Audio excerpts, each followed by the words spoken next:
Today we shall start with the hardcore element of our Babylonian experiment,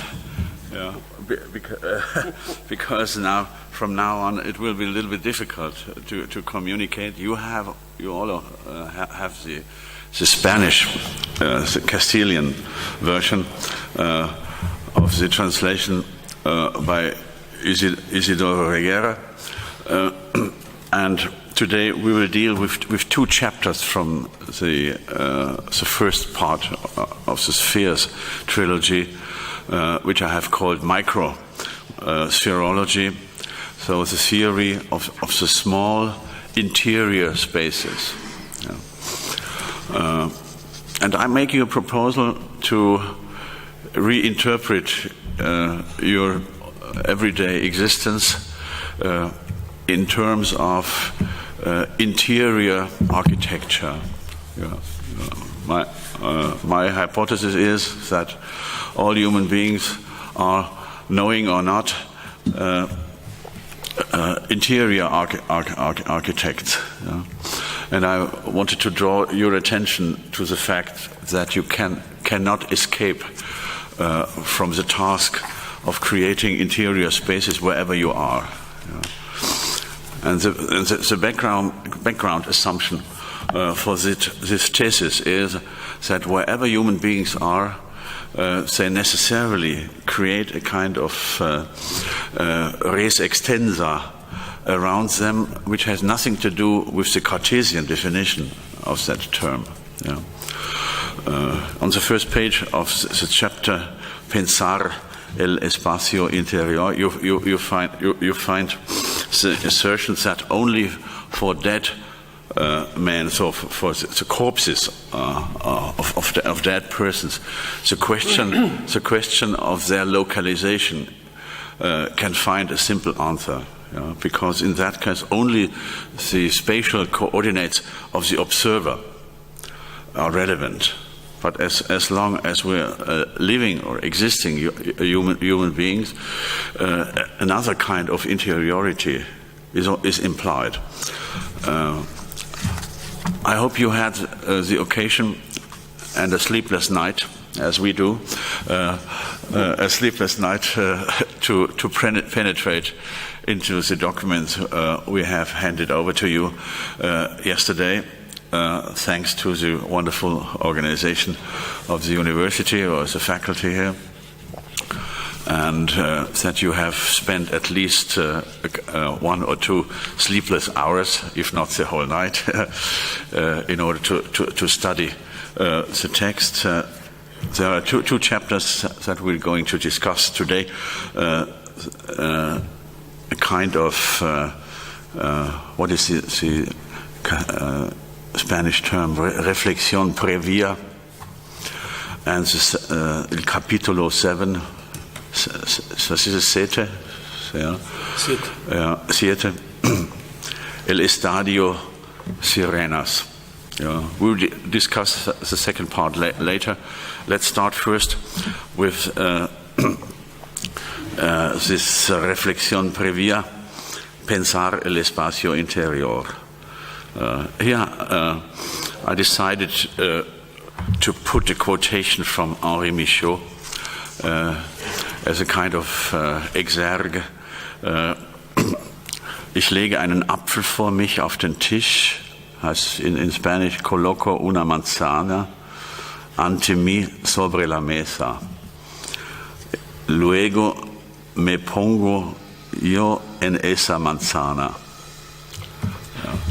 This is already a kind of this surrealistic approach, and as you might see, our best friends, when we do this kind of phenomenology of the interior space, our best friends are not our philosophical colleagues but the poets, because they have the closer approach to the kind of phenomena we are trying to do some research on in this context. May I ask you to describe your reactions, or your second thoughts, third thoughts, first thoughts when you read this chapter. I think it might be helpful to ask your question in whatever language you want.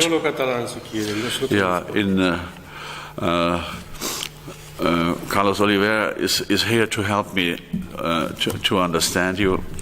If you speak Catalan, I cannot reach you at all. If you speak Spanish, I would probably understand you as it were through a rather thick veil.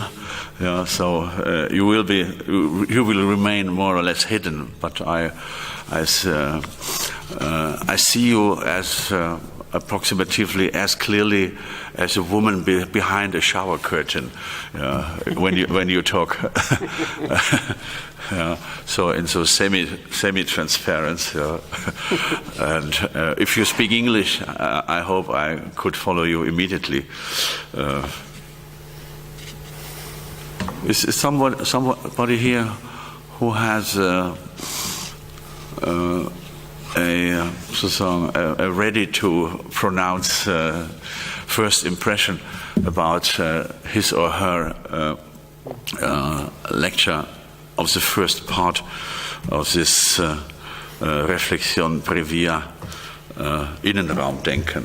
Sí, el problema que tenéis es como lo que antes se tenía en el Bernabéu, que decía Valdano, el miedo escénico, que no sea ese. O sea, si os sentís más fuertes lingüísticamente, si os sentís en inglés solo pasivamente fuertes y no activamente, se pueden expresar en español o en catalán. Yo no hablo catalán, pero las pocas horas que paso por Barcelona lo entiendo perfectamente. O sea, que eso no debe ser el problema y se lo paso a él. Quisiéramos tener unas primeras impresiones de cómo es ese aterrizaje en la lectura. Y suéltense, no tengan miedo. I think that an interesting point is that this interiority is not a solipsistic one. Yeah, it is not. It is decidedly not solipsistic. It is, and to put it in another term, it is not private. Yeah, because this kind of interiority has always a relation to a shared inner space. So you might be alone within that inner space, but the fact that the inner space is open is not due to your own private self, but is a reflection of the fact that you share that space with other co-inhabitants, even if the other is actually not here. Yeah. So it is as it were, if you try to think of your lover, you find yourself in an inner space together with the other person, even if the other is not here. So this might help you to understand what I'm talking about if I speak of this interiority. Yeah. Yo propondría que nos viésemos, si cuesta empezar, aparte de lo que ha preguntado el profesor Terry Cabras, yo propondría que nos viésemos conjuntamente la definición de lo que es la esfera. Yeah. Está antes de la cita de Aurelius Augustinus. Y lo estoy buscando en español, en alemán está en la página 28. Lo tenía aquí, ahora no la encuentro, pero la encuentro enseguida. Está muy bien definido. Das ist auf Seite. Son unas 7 o 8 líneas que las veamos conjuntamente, si ahí ya quizás puedan preguntar con más conocimiento de causa y más directamente. Está en el capítulo previo, Einleitung, los aliados o la comuna no sé qué, no sé cómo se dice eso. Wo ist das auf der spanischen Ausgabe? Das suchen wir gerade. Ja. Está la cita de Agustino, que imagino que estará... La estamos buscando ahora. ¿Ya la ha encontrado alguien? ¿Perdón? ¿La ha encontrado alguien en español? Sí, el texto de ayer. Está en el texto que se repite. Hier haben wir es. ¿Hast du es? Ja, 36. 36, en español. Ja. A la pregunta de inspiración gnóstica. Ach so, wir haben verschiedene Versionen. Nein. Doch, genau, sí. A la pregunta de inspiración gnóstica, ¿dónde estamos? Das ist ein bisschen weiter oben. Sí, un poco más arriba. Página 36, el segundo párrafo. De ahí hasta la cita. Podíamos ver conjuntamente esa media página entre todos. A la pregunta de inspiración gnóstica, ¿dónde estamos cuando estamos en el mundo? Está en cursivo, es muy fácil de localizar. ¿Lo tienen? Ja. Yo le propondría, ich würde vorschlagen, einfach wir gucken uns das an. Ja. Porque es un lugar en el texto muy central de entrada y eso acaba en lo que es la definición final. Después, al comienzo de la página 37, la esfera es la redondez con espesor interior abierta y repartida que habitan los seres humanos en la medida en que consiguen convertirse en tales. Es también la respuesta por qué Sloterdijk no es solipsista. Como habitar significa siempre ya formar esferas, tanto en lo pequeño como en lo grande. Los seres humanos son los seres que eligen mundos redondos y cuya mirada se mueve dentro de horizontes. Vivir en esferas significa generar la dimensión que pueda contener seres humanos. Esferas son creaciones espaciales, sistémico-inmunológicamente efectivas para seres estáticos en los que opera el exterior. Aquí creo que se condensa muy bien en una primera aproximación lo que es el proyecto esferológico, mi modo de ver. Ich glaube, hier verdichtet sich zum ersten Mal definitorisch sehr gut, was dein Projekt anbelangt. Esto es quizás una primera propuesta que nos permitiría... It is quite evident that I elaborate the Heideggerian concept of dwelling, which in Spanish is habitar.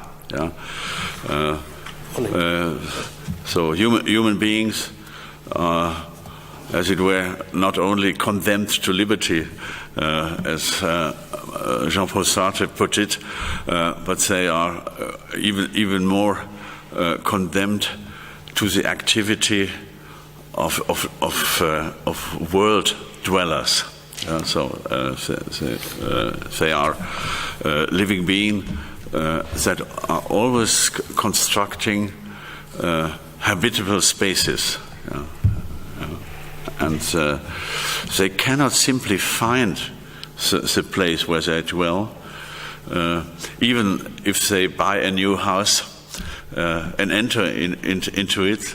The activity of dwelling is not that much the work of the architect who has built the house, but it is the activity of the living being who fills that space with his own constitutive interiority. And this is the primordial, according to my approach, the question of spherology, that the basic activity of human beings is not work, as the 19th century told us when they described human beings as workers. But according to my approach, the basic activity of human beings is the space creating. So we cannot but create continuously the spaces we are living in together, and this activity is profoundly collective. It is a social activity, and it is the result of our basic relatedness to our human environment. It isn't so that during many years our interior space is created by others when we are children, so that we start with our personal creativity a bit late, and we are very much restricted or influenced by what others have done with us. Yeah, very much so. As we will see in the second half of our lectures today, when we talk about the Sirenstadium, that the psychoacoustic construction of our being in the world is a primordial result of our acoustic coming to the world, and the first signs coming from the other side belong to the heartbeat of the mother. So this is what you originally hear when you come to the world. Even before the daylight can reach you, the sound of the world is already there, because the human ear is physiologically a kind of premature organ that is already oriented towards the world before you are born. So on a psychoacoustic level, we are already there, even if we are not yet there. So we are still inside, but also we hear already what will come up to us when we finally dare to come out. Yeah. And this psychoacoustic announcement of the future reality is of course not your own heartbeat. It is not quite clear if the children in the mother's womb already hear their own heartbeat. Maybe they do, maybe not. But what is absolutely certain that they hear the heartbeat of the mother.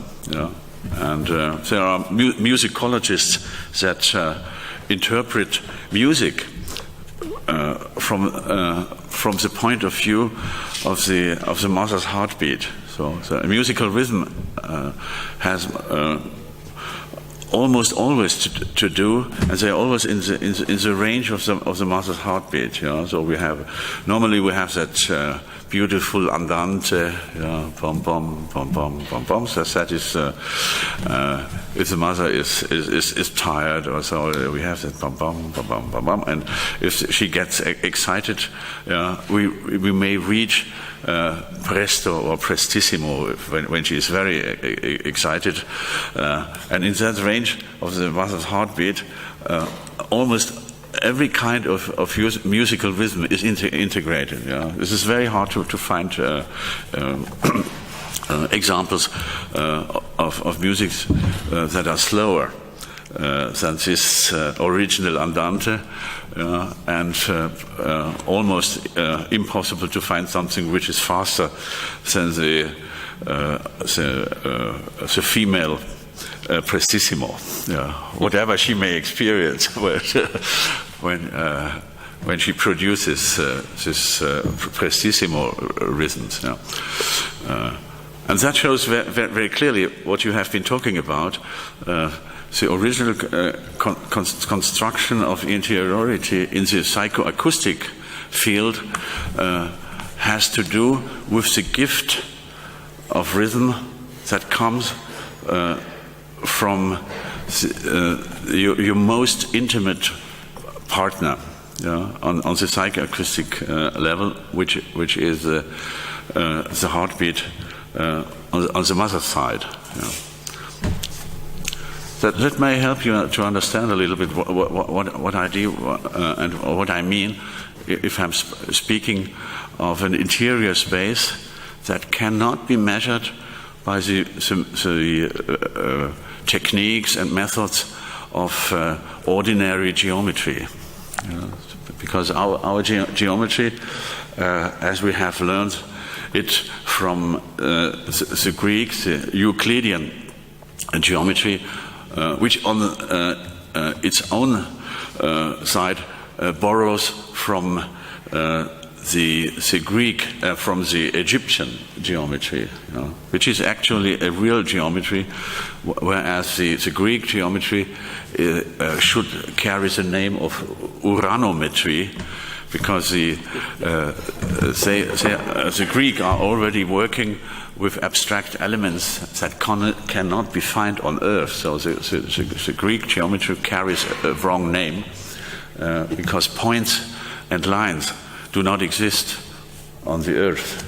So it is already metaphorical, because drawing lines between stars, that is the Greek intellectual activity. You do not find clear spots or the dots on Earth. Yeah? The point, the dot, is probably the most adventurous experience of Greek geometrical thought. Yeah? And this is the first triumph of a mathematical abstraction. Yeah? The concept of the point. Yeah. It's not necessarily dot-com point, but it is the point as point. Yeah. The most important conquest of the mathematical or geometrical abstracting thinking in Greek thinking. That is something that the Egyptians did not yet have. Yeah, that makes the important difference between these two cultures. The Greek brought the real geometry that was made with sticks and chords. You know, they translated sticks and chords into points and lines. And this is a step forward towards a real so-called geometry, but had nothing to do with Gaia or the Earth as such. Yeah? But the original activity to measure the Earth and to make compartments and segments on the Earth was an Egyptian interest. Yeah? The Greek did not have that to such an extent. They were already mathematically inspired and wanted to clarify the abstract dimensions of a general topology. But all this has nothing to do with what we are dealing with here, you know, because if we talk about the interior spaces we share with our mothers, with our beloved ones, with our psychotherapists in psychoanalysis, and so forth, or even with our puppets, if we are children, puppets that share our imaginary space. All that has nothing to do with the res extensa of ordinary geometry. Yeah? And nevertheless, we immediately understand that we are dealing with a different type of res extensa. This is not Cartesian extension we are talking about. Yeah? Yo quizás propondría que ich würde vorschlagen, dass man hier kurz stoppen und man kurz rückfragt, ob das ankommt. Ja, ja. Quizás propondría que en este momento el auditorio quizás se expresase si son conscientes un poco del alcance de estos 2 o 3 puntos cruciales para la entrada en el proyecto esferológico. Yo me imagino, por ejemplo, incluso en Alemania también las objeciones son no liegen auf der Hand, o sea, están en evidencia. Una primera, a ver si cambian. Yo propondría que, antes de que él siga ofreciéndonos información de primera mano sobre su proyecto, que intentásemos ver si el auditorio es capaz de seguir el alcance sistemático de las ideas que están en juego en el comienzo de la esfera y que han salido a relucir en esta su primera intervención. El primer punto sería en qué medida la relación madre-hijo es el contexto primigenio de nuestra percepción del mundo, y no solo de nuestra percepción del mundo, previa incluso a la adquisición del lenguaje discursivo, previo, que como saben es tardío en el desarrollo del niño, sino también en qué medida, un poco saltándose a la torera la definición de lo que es pensar en la tradición canónica de la filosofía, de algún modo aquí también Sloterdijk está redefiniendo lo que es pensar, a partir de lo que podríamos decir una especie de pan en el sentido de todo, involucración de todos los sentidos. O sea, en primer momento, por ejemplo, la objeción típica también en Alemania es decir, eso es psicología, eso no es filosofía. ¿Qué le parece a ustedes este primer punto? El segundo punto es en qué medida lo que hace Sloterdijk, ich versuche dich nur ein bisschen zu paraphrasieren, zurückzufragen.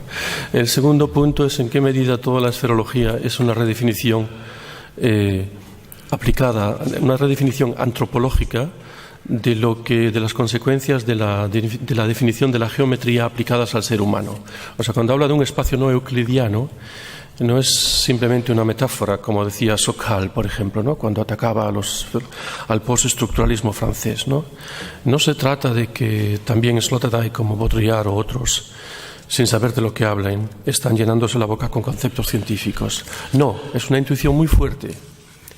Y es una intuición muy fuerte, y por eso mi propuesta con la cita, y la podemos ver ahora, o sea, es una propuesta muy fuerte sobre lo que es la forma de redefinir las relaciones entre interioridad y exterioridad, y en qué medida el ser humano está ahí emplazado en el medio, y en qué medida todo eso marca la percepción ya desde la infancia, desde el estadio previo incluso a la adquisición del lenguaje, que anda entre el primer y el segundo año, me parece, ¿no? Depende de unos casos antes, otros después.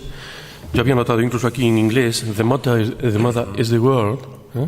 La madre es el mundo, no hay otro mundo, y la madre es, o sea, y el niño identifica a la madre con el mundo. Eso es lo que está en el trasfondo de lo que estaba diciendo. O sea, primer punto, eso, y efectivamente, y cómo todos los sentidos están influyendo en la manera de conformar el asentamiento del bebé en el ser humano, con las consecuencias para después.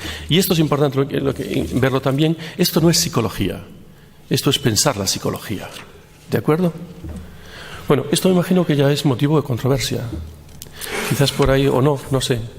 Y después, el tercer punto, quizás está en el subtexto de lo que acaba de decir, es en qué medida todo esto que acabamos de decir, punto 1 y punto 2, tercer punto, nos obliga a repensar a partir de eine Lehre ich komme nicht auf das Wort, vielleicht hilft mir Jörg Zimmer, wenn man alles sieht, eine pansensualistische Lehre des Denkens, also nicht im Sinne von Sensualismus, sondern im Sinne von Denken durch alle Sinne.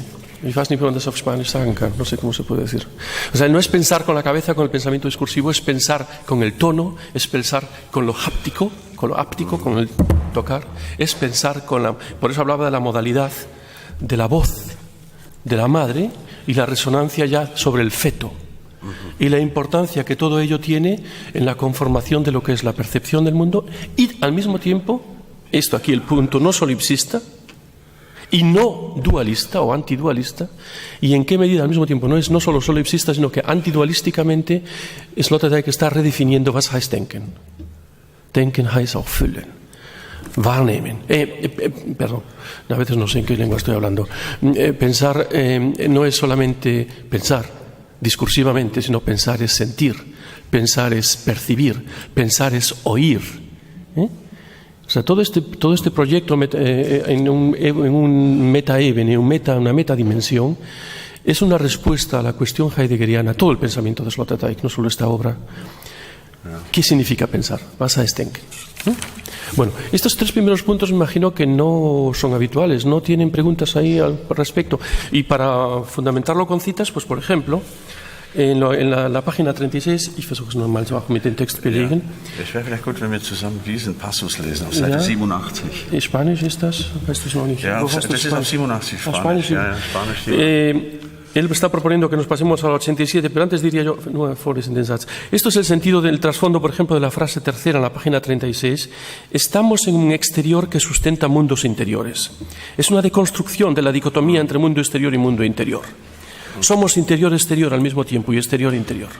Y esto nos viene conformando desde el inicio psicológico de nuestro devenir mundo, a través de la infancia, incluso previamente el espacio fetal. Esta es una gran innovación en el mundo del pensamiento que introduce Sloterdijk, porque ningún filósofo se atreve de este modo. Serían los locos franceses, los lacanianos o quizás Zizek, no lo sé. Pero claro, por supuesto que Zizek tampoco es un filósofo serio para la academia alemana, ¿no? Bueno, y ahora él nos propone, como complemento a lo que estaba diciendo, la página en español 87, el párrafo medio.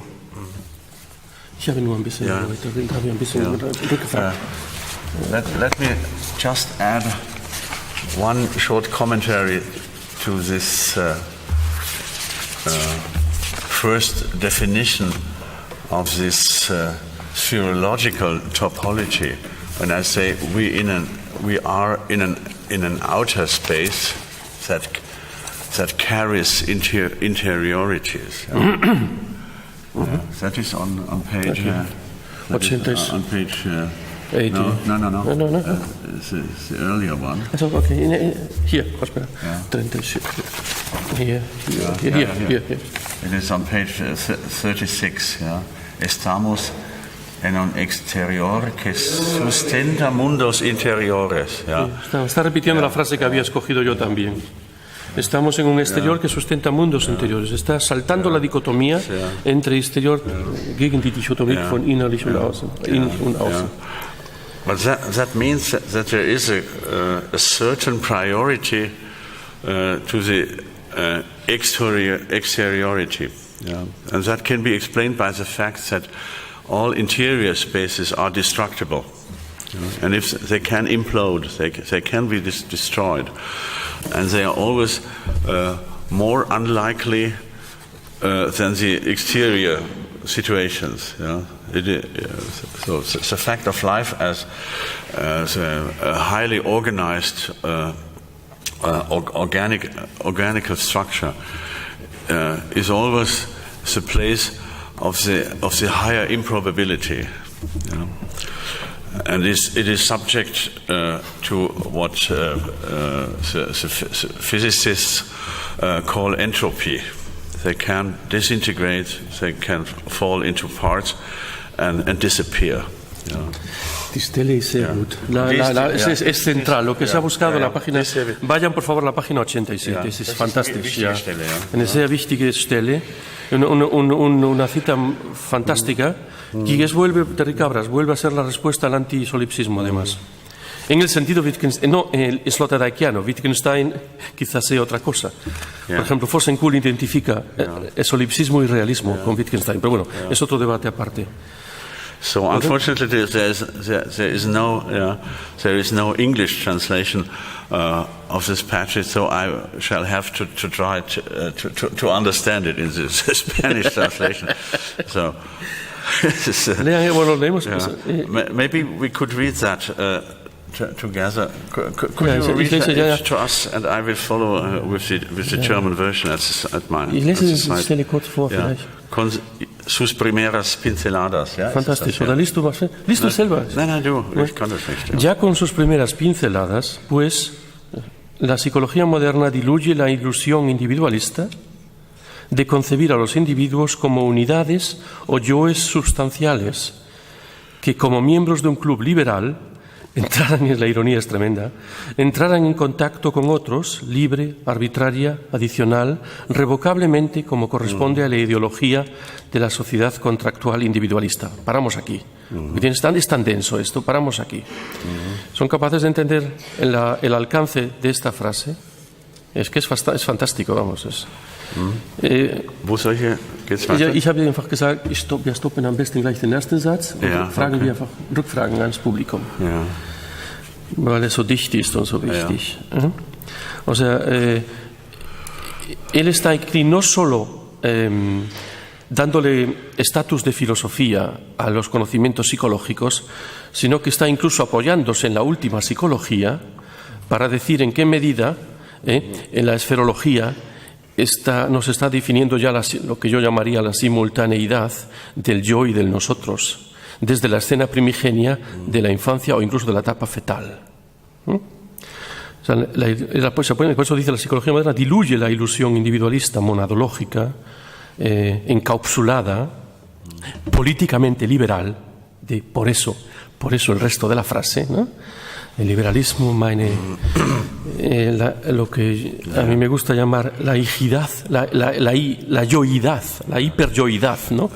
Yo, mi libertad, yo soy auténtico, pero al final estamos todos uniformados por la moda, por las costumbres, por los gustos futbolísticos, pero somos muy yo. Somos tremendamente autónomos, ¿no? Quizás una de las últimas ideologías de la sociedad contemporánea. But let me remind you that this individualistic fallacy is as old as philosophy itself, because if you remember how Plato described the result of the original flood, so die Sintflut, was ist das in Spanisch? Deluge, die Sintflut, was ist das in Spanisch? El diluvio. Il diluvio. Yeah. So when Plato describes the outcome of the diluvio, he says that all life in the valleys has been destroyed by the flood, and only some individual shepherds, together with her flocks on the top of the mountains, had survived. And that the second beginning of human life was due to the fact that they felt alone on top of the hill, and that finally they came down desiring human transactions. So as it were, they were tired of making love to their sheep alone, and they finally came down and founded new cities. And we are, as it were, all children of the second cycle of life, the post-diluvian life. And this is, as it were, the basic myth of philosophical contractualism, because they felt the urge of resembling after an original splitting.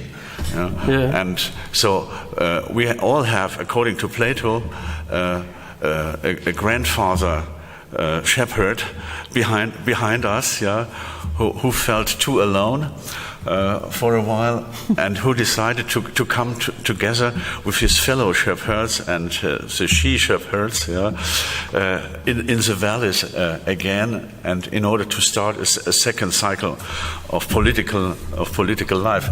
And in that form, he had the huge advantage. All neurotic liberals are dreaming about to construct a new society beginning with adult persons. So to get rid of children, that is, as it were, the basic dream of individualistic and liberal society: to kill all children and to start anew and have fun only with adult persons, without having to care for children, because children introduce into all kinds of human societies a kind of original blackmailing, because that's what Hans Jonas has figured out in his very important book, The Principle of Responsibility, because states and small children have something in common, which is the origin of human responsibilities. You can't leave them alone for a single minute.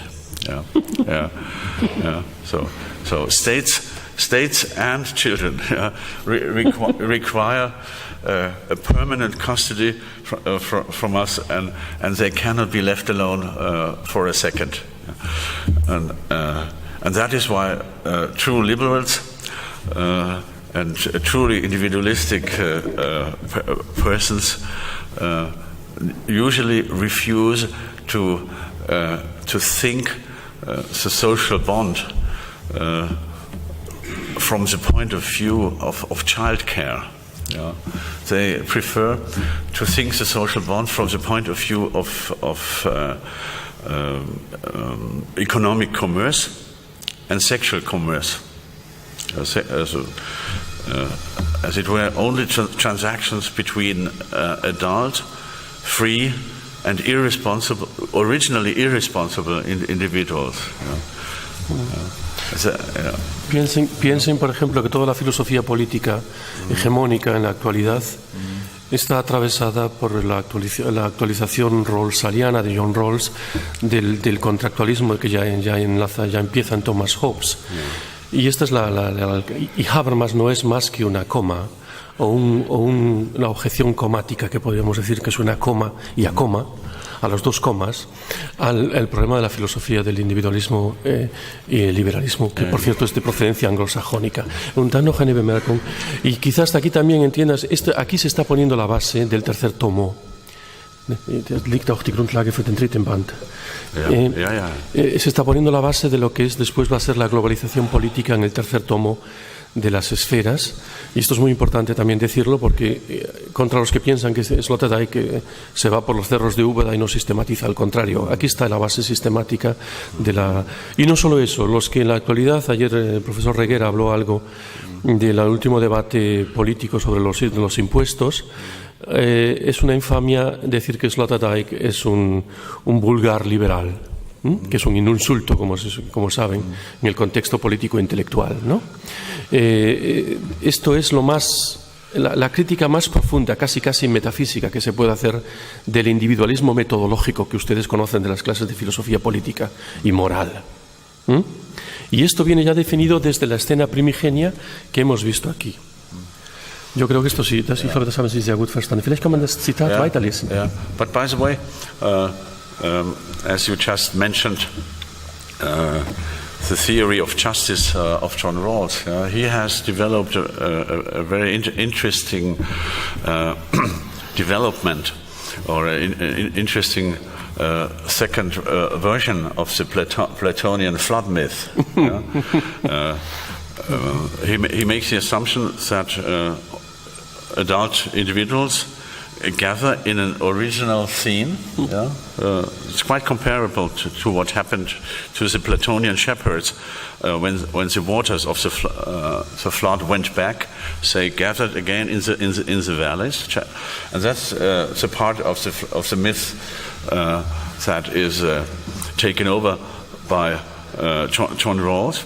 And they are negotiating the rules of coexistence, but also starting from a point of departure where no children are there, and only adult individuals capable of negotiating the rules of their further social coexistence. And here he introduces a new element. This is the famous theory of the veil of ignorance. They will not know what their future role in society will be, and because they do not know, the future being hidden by the veil of ignorance, they have to make such a set of such rules that will allow to the most unfavorable position in society still something that resembles to a decent life. So that is his basic assumption. They have to make rules that exclude poverty, that excludes life in misery, already at the level of abstract negotiations. And afterwards the veil of ignorance will be taken away, and every person will assume exactly the position that are designed by a general set of rules which prevent miserable existence. Entre madre y niño no hay contrato. Entre madre y hijo no hay contrato. Ni hay discusión racional que lleve a un consenso. Está ahí. Y aquí se ve también, vielleicht noch eine Bemerkung zu der anthropologischen Begründung einer politischen Philosophie. Aquí se ve también, yo tengo unas gafas para leer que me permiten ver. Aquí se ve también un poco lo que podríamos llamar el giro antropológico que Sloterdijk propone para la filosofía política. Es una fundamentación antropológica que va a lo más primigenio que pueda haber, es decir, incluso al desarrollo cognitivo, psicológico, pero pensado, ¿no? Y por eso decía de manera irónica, a partir de Sloterdijk, entre madre y niño no hay contrato. No hay contrato. Y quizás no seamos conscientes todavía lo que eso significa para una sociedad. Máxime ahora que la potencialidad tecnológica nos lleva casi a pensar que sí puede haber contrato. Y me estoy contradiciendo conscientemente. ¿Me están entendiendo, verdad? Madres de alquiler, selección de los bueno, no sé cómo se dice en español, me están entendiendo. Los que se introducen después en la fecundación in vitro. Ahora en Alemania estamos discutiendo mucho, en España me imagino que también, el diagnóstico de la preimplantación. No sé cómo se dice, preimplantación es diagnóstico, de preimplantación previa, selección. Aquí vuelve el debate del 98, 99 casi profético entre Sloterdijk y la respuesta furibunda de Habermas, pero ahora con más fundamento de causa. Hay que andar con mucho cuidado, es un debate muy difícil. etcétera, etcétera. Pero o sea, lo bonito del punto que estamos alcanzando, muy bien, ahora tenemos ya un participante que pide la palabra.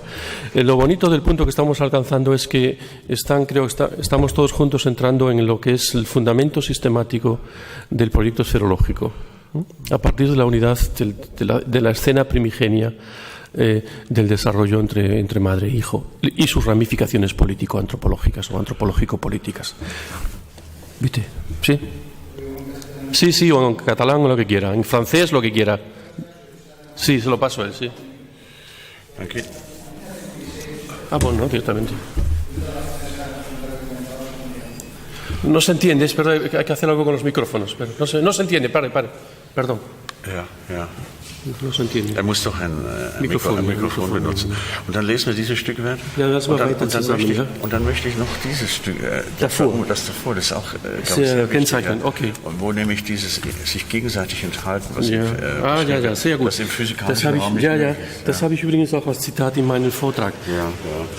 Mientras preparan el micrófono, ustedes en silencio quizás puedan estar leyendo el párrafo en medio de la página 87, pero también él propone que yo mismo tengo también como cita en mi conferencia de mañana, al final de la página 86, donde juega con el anti-euclidismo de la redefinición de interior y exterior.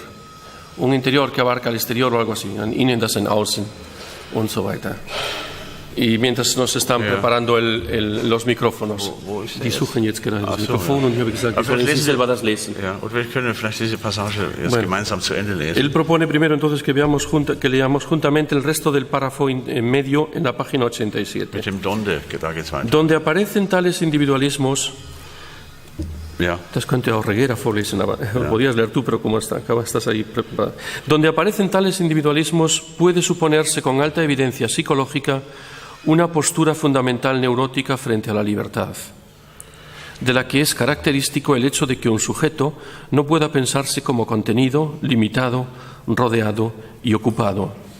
La neurosis básica de la cultura, aquí viene el punto, la neurosis básica de la cultura occidental es tener que soñar un sujeto que lo observa, nombra, posee todo, sin dejarse contener, nombrar, poseer por algo, aun en el caso de que el Dios más discreto se ofreciera como observador, receptáculo y mandante.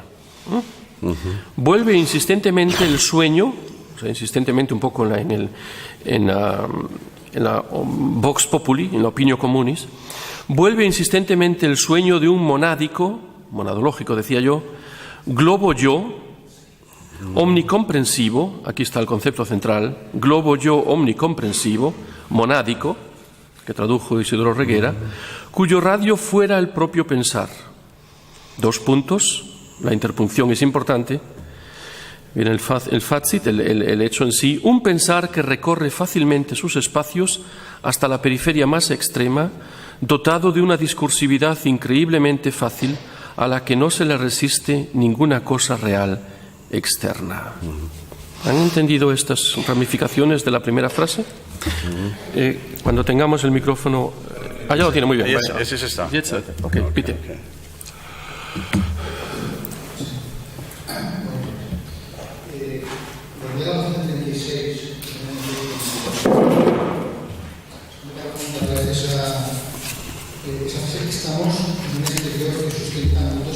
Sí, ja. 36 is normal. Ja, is normal auf die Stelle von vorhin. Hier. Ja, sí, siga.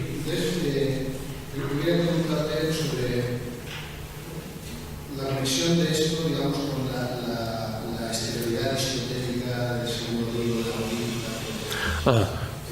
Stop, sonst no me puedo acordar de todo. Ob es eine Verbindung gibt mit dem zweiten Buch von Aristoteles in der Politik. Was ist das Thema dort? Que recuerdes el tema al que te estás refiriendo en Aristóteles.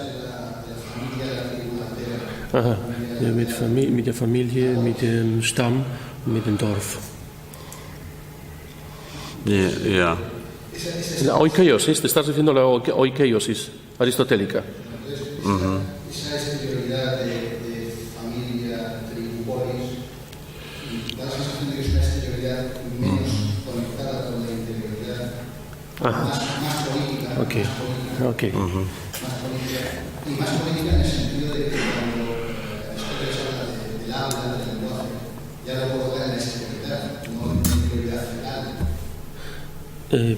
Meint, ob es eine Verbindung gibt oder wie die Verbindung herzustellen wäre zwischen dieser Stelle bei dir und dieser Stelle beim Aristoteles, die vielleicht, also wie man von dieser Triade, Stamm, Familie, Dorf, wie kann man da integrieren, diese fetale Dimension, wie das in Verbindung zu sehen wäre. Como la relación se ob es eine ob die Kontinuität gäbe und wie das zu erklären wäre. Ja. ¿Esa es la pregunta? Ja. Gracias. There is probably a very strong connection to the extent that these original units, I would include the original horde also in that Aristotelian trilogy of family and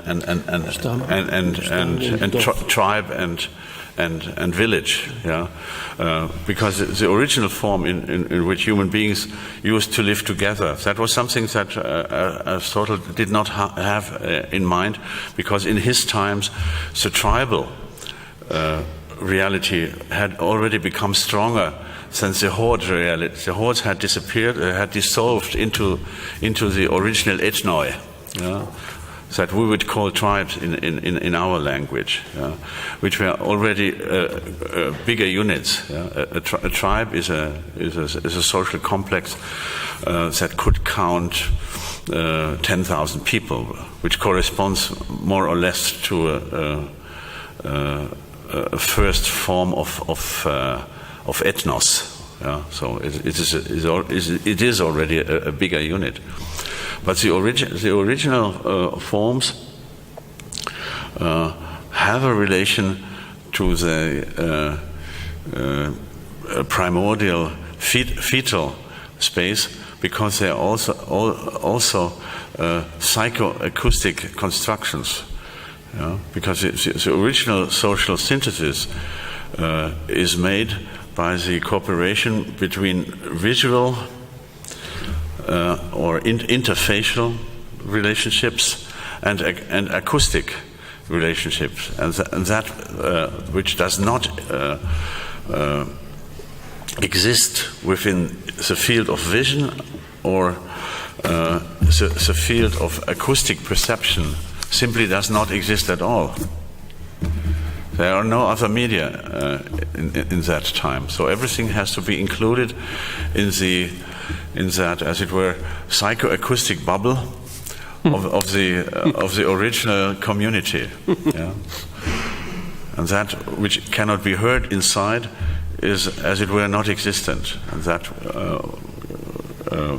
which cannot be seen inside is also not existing. And with the progress of social evolution, we see appear architectural forms that can be interpreted as reproductions of, as it were, of the mother's womb with the means of architectural forms. Yeah. In the second volume of my book, I make the proposal to read the Babylonian walls as an architectural or military interpretation of a fetal phantasma. So, yeah, because there is no real military sense to these huge constructions. There is a very strong expressive element into it that transcends the military function. From the point of view of the military functionality, it makes no sense to construct walls 25 meters thick. There is no longer any surplus of military security if you have a wall of 10 meters thickness or 15 meters or 20 or 25. And in my view, the Babylonian walls were, as it were, a kind of fortification phantasma that includes elements of a prenatal projection. But this is a highly speculative interpretation, whereas the assumptions I make here are much less speculative, but it is delivers the outlines of a non-geographical, a non-geometrical interpretation of the intersubjective space. We could read that together. Kleine Bemerkung vielleicht zum Auditorium. Esto es lo que voy a decir es de mi responsabilidad, no de la de él. Yo creo que esa cuestión, a mi modo de ver, ¿ya? Según lo conozco, lo interpreto y veo el debate filosófico, es muy pertinente y quizás sea la cuestión que habría que retomar en los próximos días, lo más tardar el último, pienso yo, cuando nos metamos con textos del tercer volumen. Es decir, ¿en qué medida, a ver si interpreto bien la pregunta, y en otro contexto, ¿no? ¿En qué medida, a partir de esta escena primigenia, que podríamos llamar así, escena primigenia, de relación incluso ya fetal entre madre e hijo, se puede llegar en el canon filosófico de la filosofía política a fundamentar el espacio exterior al feto en la vida y en el grupo societario? ¿Le interpreto bien? Al respecto, me atrevería de mi responsabilidad simplemente a indicar lo siguiente. Como todos conocen, y esto está un poco en el trasfondo del pensamiento de Sloterdijk, según lo conozco, según lo interpreto, al respecto estaría quizás bien que nos acordásemos de la dicotomía política central que existe en filosofía política entre lo que es la antigüedad platónico-aristotélica. Platón quizás sea más importante para él que Aristóteles, a mi modo de ver. También en la política, en la politeia.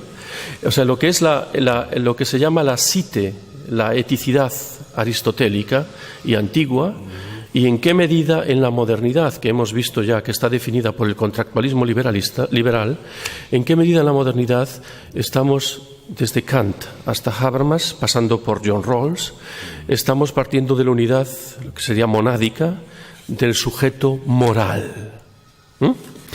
De tal modo que la cuestión que ha planteado y el texto que aquí evoca Sloterdijk está un poco al comienzo del conflicto central de filosofía política y moral entre la individualidad y el grupo.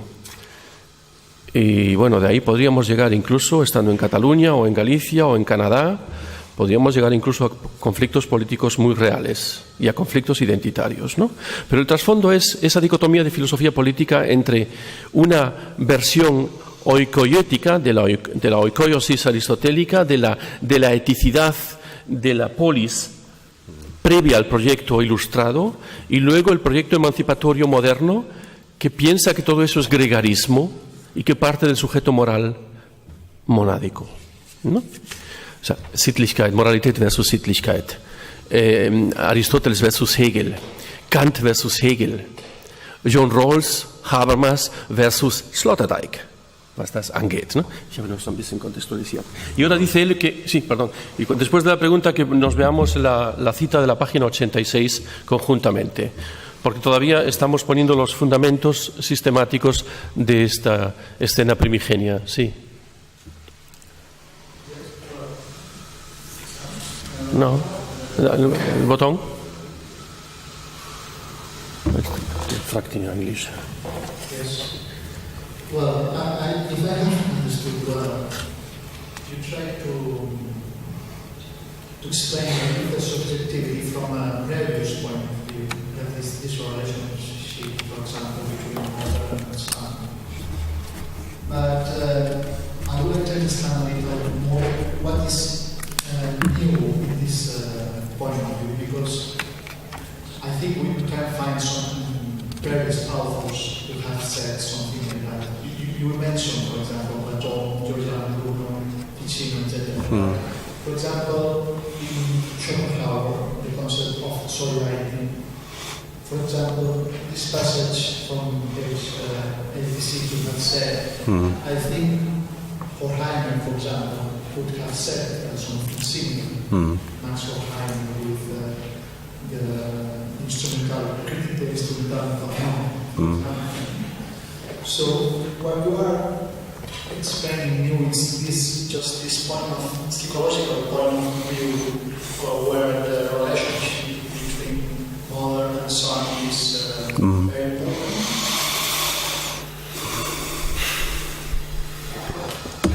Yeah. Well, first of all, I do not pretend to say something radically new about the nature of human subjectivity. What I do is the work of a collector. I bring all the motives together that in the history of human symbolic work have already produced hints towards that concept of a bipolar or multipolar description of this field of subjectivity. So it is there's a very rich tradition of non-monadologic interpretations of human subjectivity. You have mentioned Schopenhauer. You also could have mentioned the German romantic thinker, Catholic romantic thinker Franz von Baader, an author whom Ernst Bloch already had rediscovered, who had proposed a very charming transformation of the Cartesian cogitor. He says, cogitor ergo sum. That means because people think about me, I exist. So that's just by adding the passive form to the cogito, he opens up a totally different interpretation of the field of intersubjectivity. And we could work through almost the whole history of human thought, and we would find more or less evident hints to the dimension of this bipolar constitution of the field of intersubjectivity. So I'm not striving for a particular originality, but I want to integrate all these moments in a new overlook on this, and to reinterpret human existence in terms of this paradox, spatial extension. So I propose a redescription of human existence in terms of a surrealistic spatiality. That is what the Sphereological project is all about. And we could approach the problem of this surrealistic substitute in this chapter. A partir de la sexta línea, empezando por el final de la página 86. ¿Cómo imaginar esa bizarra relación? En el espacio físico no es posible que una cosa que está... This is not Euclidean geometry, ¿no? En el espacio físico, y quizás también la intersubjetividad, en el espacio físico no es posible que una cosa que está en un receptáculo contenga a la vez su receptáculo. Del mismo modo es impensable que un cuerpo en un receptáculo pudiera imaginarse a la vez como algo excluido precisamente de ese receptáculo. Pero la teoría del espacio psicológico tiene que ver desde el comienzo exactamente con relaciones de este tipo, lo que significa una paradoja insuperable para magnitudes geométricas y físicas. Supone el hecho primordial para la teoría de los lugares psicológicos o humanos. 2 puntos. Los individuos, los llamados indivisibles, hipokeimena, son sujetos solo en tanto participan de una subjetividad dividida y repartida, yo diría incluso compartida. Geteilte auch. Geteilt, ja. Si se quisiera llevar el asunto hasta el extremo y hacer revivir además intuiciones platónicas en formulaciones y reformulaciones actuales, podría decirse, esta es una belleza impresionante, incluso literaria, esta frase, y una densidad de pensamiento inusual, todo sujeto es el resto inquieto de un par cuya mitad subtraída no cesa de requerir a la que ha quedado atrás. Esta cita también la tengo yo en mi intervención. ¿Qué les parece esto? Was halten Sie davon? Ich habe einfach das nur die literarische und spekulative Dichte des Abschlusses der Stelle gelobt. Deswegen diese Zwischenkommentare zu Isidoros Übersetzung, die ich mir noch erlaubt habe, da kurz so meta zu kommentieren. Aber das war keine Kritik an die Übersetzung. Todo sujeto es el resto inquieto de un par cuya mitad subtraída no cesa de requerir a la que ha quedado atrás. Esto no es el tipo de frase que se encuentra uno en la filosofía al uso. Por eso se suele decir que esto es una filosofía literaria y que está mal argumentada. De eso hablaremos, quedamos en que hablaríamos algo hoy, algún momento. Pero esto aquí está in ejercicio, sozusagen, aquí lo ven en la práctica, ¿no? Lo que es pensar y escribir magníficamente al mismo tiempo. ¿No? Y es, creo también, si se me permite por mi parte un comentario a la pregunta, también el punto sistemático, ¿no? Si sacamos un poco los trajes de los nombres de los clásicos en su pregunta, no es un comentario tan solo, o sea, el trasfondo sistemático de la cuestión, Schopenhauer, lo que sea, Horkheimer, todos, incluso podemos, Husserl dije yo ayer, Husserl para mí es paradigmático para la modernidad y para Sloterdijk muy importante. Si sacamos el despojo de vestuario, nos quedamos con la desnudez de esta cuestión, ¿no? Y a eso Sloterdijk responde con esta última frase. Und darauf antwortest du mit dem letzten Satz. Yeah. So maybe I could draw your attention to the pictures on page 90 and 91. Let me just say a word about this. I found these images in a book about alchemy from the 17th century. And all these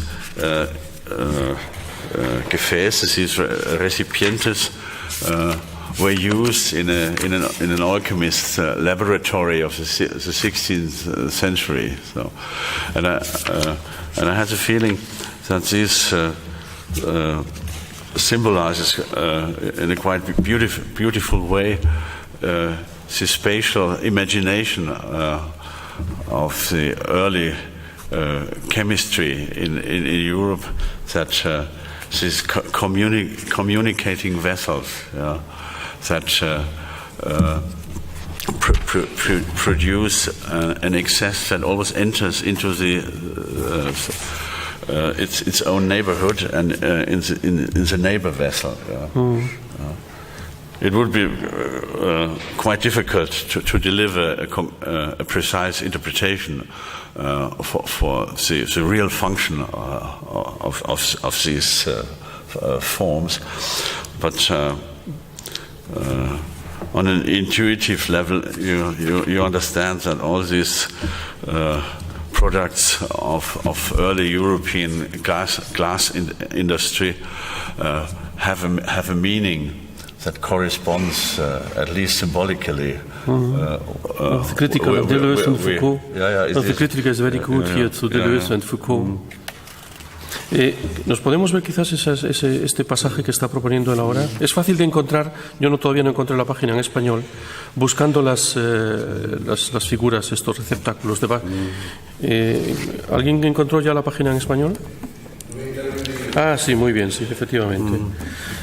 Aquí hay, increciendo con todo lo que estamos diciendo, está abundando en este motivo primigenio del que estábamos partiendo.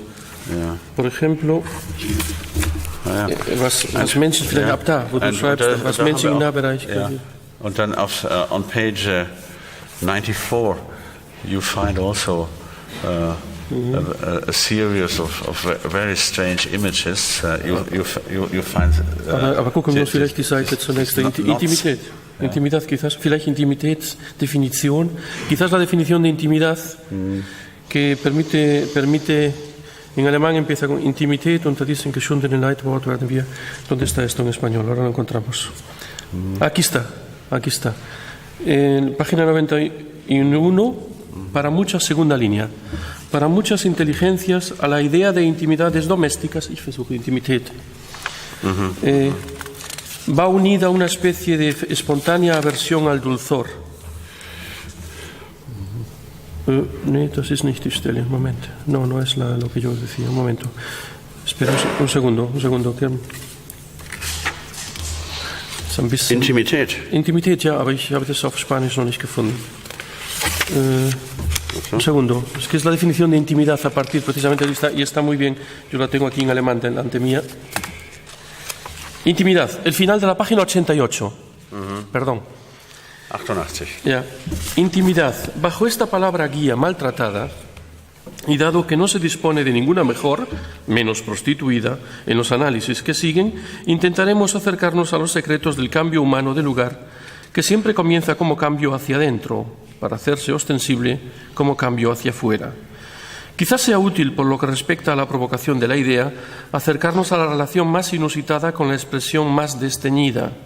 Sería precipitado abordar aquí la expresión de Heidegger de que ser ahí, Dasein, significa mantenerse dentro de la nada, ya que aún no hemos llegado al punto de poder decir con renovada claridad lo que significa ser ahí, mantenerse, nada y sobre todo dentro. Wir haben noch nicht geklärt, was das alles heißen soll. No hemos definido las partículas que conforman esta expresión en su conjunto.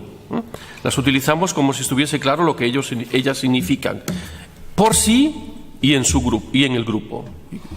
Es una crítica velada la forma de tratar esta expresión en Heidegger y también ahora los franceses.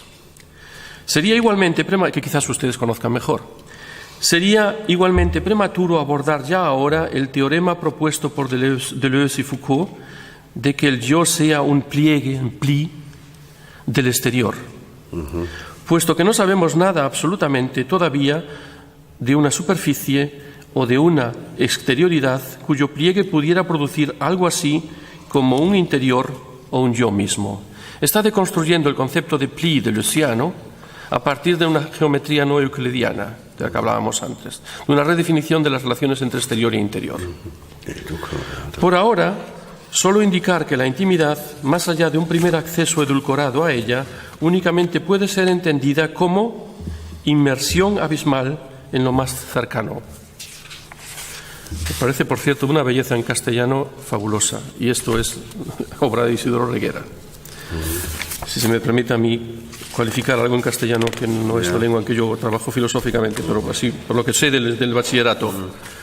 La teoría de lo íntimo, que se pone en marcha con el análisis de microsferas que sigue, está dedicada al intento de mostrar que todas las ciencias del hombre siempre han recopilado aportaciones a un surrealismo topológico, dado que no fue posible en ninguna época hablar del hombre sin tener que vérselas con poéticas del espacio interior habitado, iluminante solo como fuegos fatuos. Aquí hay prácticamente definición en cada línea de lo que es esto para Sloterdijk. Los espacios por los que se dejan envolver los seres humanos tienen su propia historia, una historia ciertamente que todavía no ha sido contada y cuyos héroes no son eo ipso los seres humanos mismos, sino los topoi y las esferas, en función de los que florecen los seres humanos y de los que se caen estos cuando fracasa su desarrollo. Quizás hasta aquí. ¿No? O sea, van viendo poco a poco, man sieht die Tragweite dieser Umdenkungsversuche, el alcance de este intento de redefinición de lo que es las consecuencias para la forma canónica de entender el pensamiento filosófico, ¿no? Y van cayendo nombres de primera magnitud: Deleuze, Foucault, Heidegger. ¿Cuál era was du noch meintest, 91 oder wo meintest du, wo war das die Stelle, die andere? La que propusiste ahora, was war das? So, please. Continuando en lo mismo. Nodos matemáticos, ya. 95. Yeah. 95. Ah, sí, está poco a seguir. Yeah. Ajá. Maybe you will realize that the symbol at the bottom of page 94 in the inferior lines, the Borromean rings are there.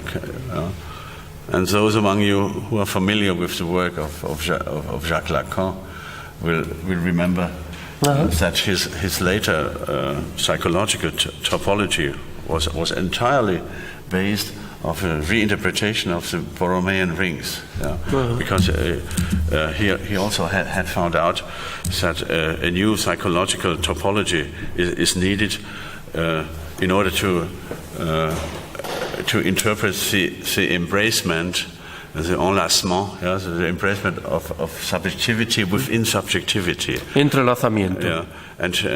And here you find an interpretation of these Borromean rings that are so interconnected in such a way that they help at the same time to describe how human subjectivities hang together in such a paradoxical spatial form. And at the same time, you can interpret the perichoresis of the three persons of the Christian Trinity. There's a very strange concept developed by the early fathers of the Greek Church, Greek Christian Church, a concept called perichoresis. Eso está al final del primer volumen, aplicado al concepto, la discusión sobre la Trinidad en el concilio de Nicea. Esta impresionante y loca, una auténtica locura especulativa que Sloterdijk hace al final del volumen primero de las esferas. Yo no sé si está escogido ese pasaje, si no, véanlo en casa, porque es increíble. Vamos a ver, algún teólogo postmoderno lo tendrá que descubrir, o alguno, si queda alguno, de la liberación o algo así, pero desde luego no un seguidor de Joseph Ratzinger. This is a fascinating chapter of the history of ideas in Europe. You find very naive representations of the Trinity, whereas three people sitting next to each other, and then you find a quasi Hinduistic monster with the three heads, and then suddenly from the Rothschild Canticus, this is a book you find somewhere in an English library, which contains the most sublime graphic interpretation of Trinity in 24 steps. It is a quasi Neoplatonian graphic illustration of the intimate interaction of the three poles of the Trinity, and there you have a kind of tienen esa página, esa es al final del libro, a kind of big linen, where the three persons are still distinguishable from each other. Vean la página. And then this linen is twisted into the form of a primitive Borromean ring or a Borromean knot. If you have in the next chapter, you see the Borromean dimension of the Trinity comes out. It is an unbelievable intellectual performance of the man who draws these pictures. And also here the Borromean rings from a medieval illustration, absolutely clearly, and you understand perfectly well the fascination of Jacques Lacan with that form. Mm-hmm. And then the fire dimension of the interaction between the persons of the Trinity become visible. You see here, the implication of the three persons becomes more and more intense, and there is an outer fire ring emanating from the interaction of the persons, and here a kind of fire explosion happens, the persons disappear, and what is left is a kind of Neoplatonian emanation system. Or the three persons become one sun, emanating rays in all dimensions. Vielleicht könnte man fragen, ob and God himself is transforming himself into a Neoplatonian emanation ring. So the personalities have gone, and what is left is a transpersonal fire, or a meta fire, as it were, from which everything there is emanates. It's really surprising, but in the final stage, the personal dimension reappears. They come back. So Father, Son, and Holy Spirit. Und ganz verrückt ist das. Absolut crazy. Lo más loco es la Virgen de Cluny de París. En la versión alemana está en la 635. Como el Padre y el Hijo están en el vientre de la Virgen María. Es impresionante.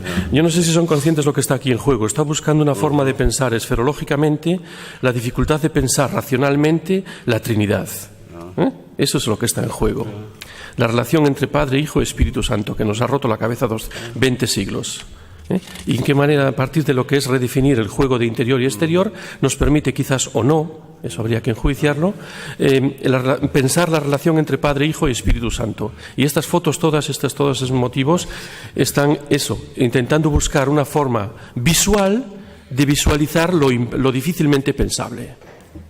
Ich habe es nur einfach erklärt, was die Pointe ist. And here, this Vierge ouvrante. Verrückt, crazy. Una locura. Really surprising image. Incluso psicoanalíticamente. You see that in the womb of Mary, the crucified Son is already there. So, as it were, she carries in her own womb the crucified Savior. It is one of the most delirating demonstration of what the Christian faith is all about.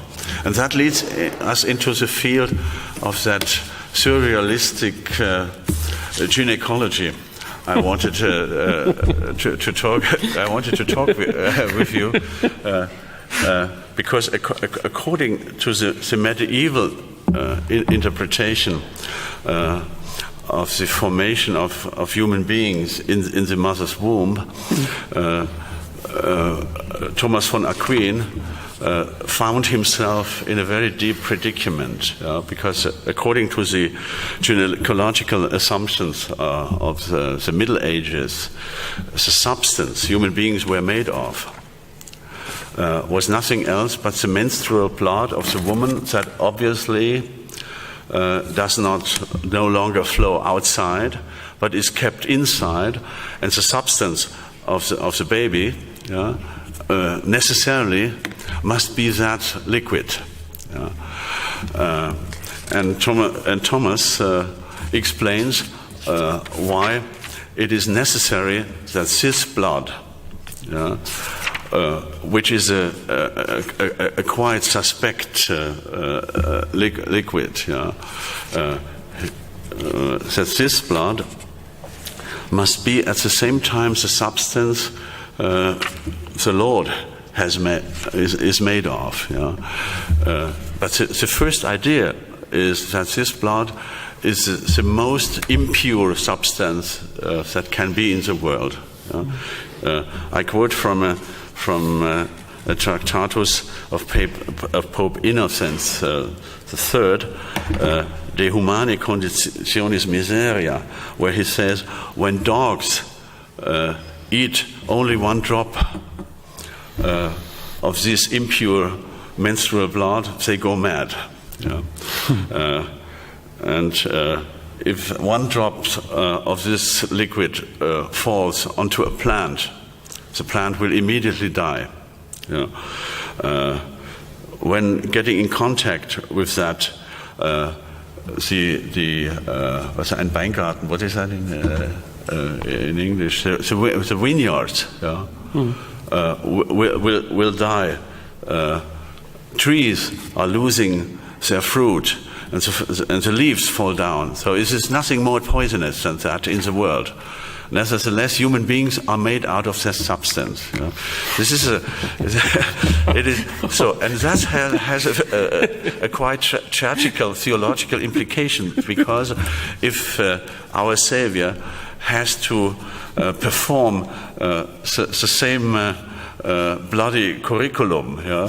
And when he has to be shaped as all of us do from this macabre substance, yeah. Very surrealistic and very metaphysical. Yeah, but it is literally taken from the Summa Theologia of Thomas. Yeah, it is not an invention. It's just a quotation. Yeah, he shows that.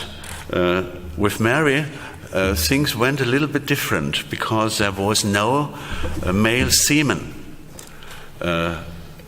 mixed with the menstrual blood. And that means that the blood of Mary was really a pure substance, and the trees would not have died in contact with that. Yeah? And that the Savior is made of ex castissimis et purissimis sanguinis Mariae. You know? So whenever you are asked to deliver an example for a surrealistic gynecology, you should remember this chapter, Matris in gremio, in the womb of the mother. So eine Mariological caprice. That is the final chapter of the first volume. Yeah. Langsam dem Ende zugehen, würde ich vorschlagen, diese Verdichtung ganz vorne mit den Motiven der 8 Kapitel. Ja. Yo propondría wir müssen die letzte halbe Stunde verwenden, um das Sirenstadium. Das 7. Okay. So at this point we have to turn the page and try to read together some excerpts of the 7th chapter of Spheres 1, dedicated to a phenomenon that I call the El Estadio Sirenas. Talking of stadios is obviously a reference to the psychoanalytical theory of the early stages of human development. You know, psychoanalysis, the classical psychoanalysis distinguishes between a series of stages that are shaped by the predominance of an organ during this development.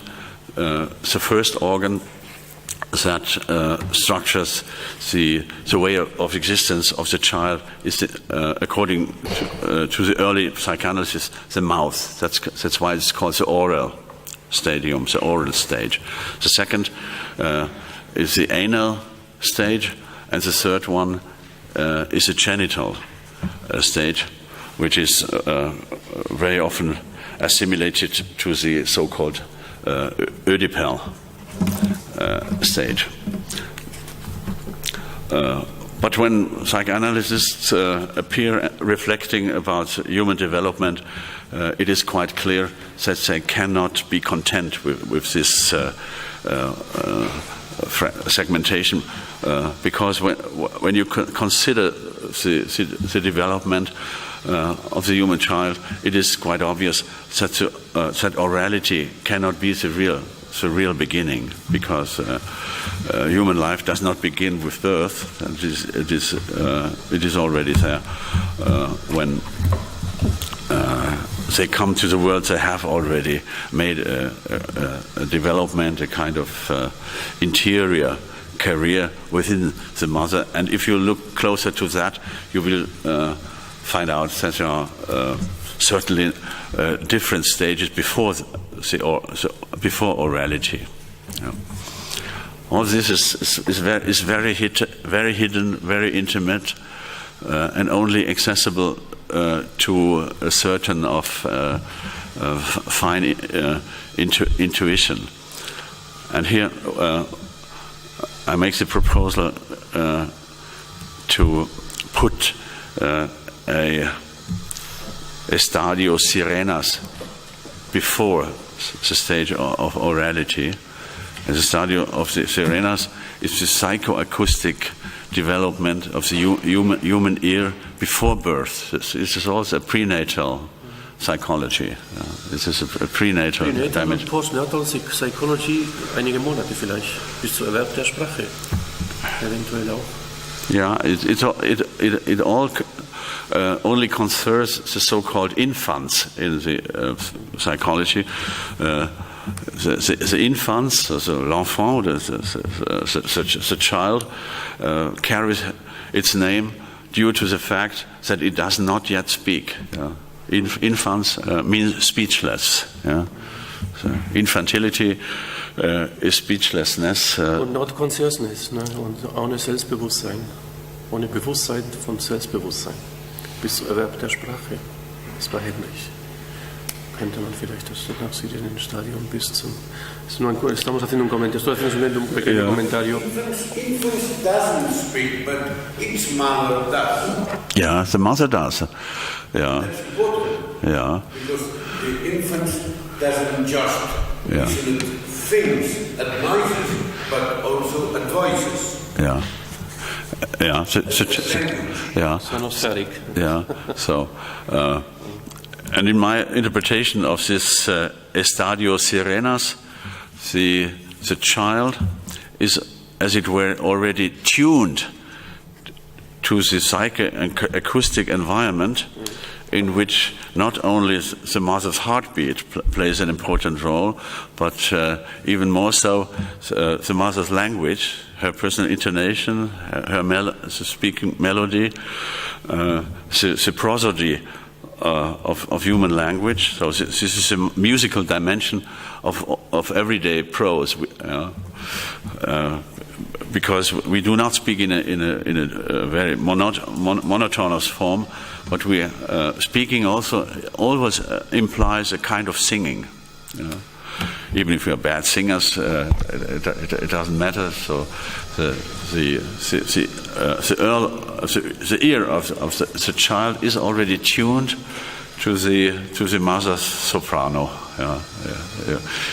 inevitably. And this has something to do with the what I call the Sirenstadium. And according to my reading of this context, here I refer, of course, to the research of an important psychologist, and